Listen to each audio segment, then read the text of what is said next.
অবৈধ নির্মাণের বিরুদ্ধে প্রতিরোধ করে তুললেন তপসিয়া এলাকার বাসিন্দারা।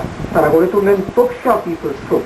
তারা পুরসভাকে খবর দেবেন, তাদের সাহায্য করবেন কোনো অবৈধ নির্মাণ বা বাড়ি তৈরির ক্ষেত্রে। শনিবারের চ্যানেল 10-এ এক অনুষ্ঠানে এসে শহরে অবৈধ নির্মাণ প্রসঙ্গে সরব হয়েছিলেন কলকাতার মেয়র। বলেছিলেন, সাধারণ মানুষের সহযোগিতা ছাড়া এই ব্যাধি নিরাময় সম্ভব নয়। অবৈধ নির্মাণের বিরুদ্ধে সকলকে রুখে দাঁড়ানোর আহ্বানও জানান তিনি। যা একটা ধারণা ছিল তপসিয়ায় বাড়ি ভাঙা যায় না, খিদিরপুরে বাড়ি ভাঙা যায় না, আমরা ভেঙেছি। গত 3 বছরে আমরা প্রায় 100 বাড়ি ভেঙেছি। কিন্তু প্রবণতা হচ্ছে কি, বাড়ি ভেঙে দিয়ে চলে এলাম, আবার পরে বাড়ি বানিয়ে দিল। এখন এই চোর পুলিশ খেলা শহরের একটা পুরসভার যা শক্তি, তার পক্ষে কতটা সম্ভব।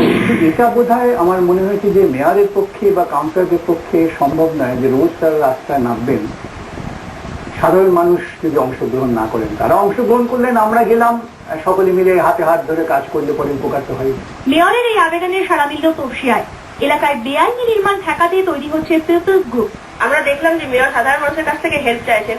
আমরা সাধারণ মানুষ সেই জন্য একটা পিপলস গ্রুপ গড়ছি, যেটা আমরা ওনাকে হেল্প করার জন্য। এই যে আমাদের এরিয়াতে ইলিগাল বিল্ডিং বাজাচ্ছে, যার জন্য আমাদের যদি কোনো আগুন লেগে যায় বা অন্য কোনো দুর্ঘটনা হয়, এখানে কোনো ফায়ার ব্রিগেড ঢুকতে পারছে না। এই জন্য যদি কোনো পেশেন্ট হয়, তাদেরকে নিয়ে যাওয়ার জন্য অ্যাম্বুলেন্স ঢুকতে পারছে না। এইগুলো রুখে দাঁড়ানোর জন্যই আমরা এই পিপলস গ্রুপটা করতে চাই। তাদের অভিযোগ, তপসিয়া ও সংলগ্ন এলাকায় বহু অবৈধ নির্মাণ চলছে। এতে সমস্যায় পড়ছেন সাধারণ মানুষ। মূলত আমাদের কাজ হবে যে কোনো ইলিগাল অ্যাক্টিভিটিজ এর এগেইনস্টে রুখে দাঁড়ানো, সেটা ইলিগাল বিল্ডিং হোক বা হুকিং হোক কিংবা অটো রিক্সা দৌরাত্মই হোক না কেন।